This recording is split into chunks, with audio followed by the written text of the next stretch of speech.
दौरे के दौरान एमडी वासा ने डिप्टी कमिश्नर को जोड़े पुल से धर्मपुरा तक के इलाके में डिस्पोजल स्टेशन पर जारी काम की पेशरफ्त और उसकी मजमूई कारकर्दगी के हवाले से जामिया ब्रीफिंग दी। ब्रीफिंग में बताया गया कि डिस्पोजल स्टेशन की सफाई और पंप की ऑपरेशनल सलाहियत को बेहतर बनाकर बारिशी पानी के अखराज के अमल को पहले से कई ज्यादा बेहतर और मौसर बना दिया गया है।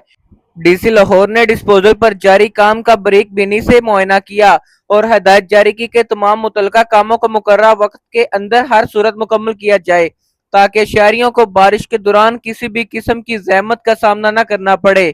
उन्होंने फील्ड अफसरान को ताकीद की कि निकासी आब के लिए बनाए गए हंगामी प्लान पर 100% अमल दरामद यकीनी बनाया जाए और नशेबी इलाकों पर डी वाटरिंग सेट्स की मौजूदगी को हर वक्त बरकरार रखा जाए।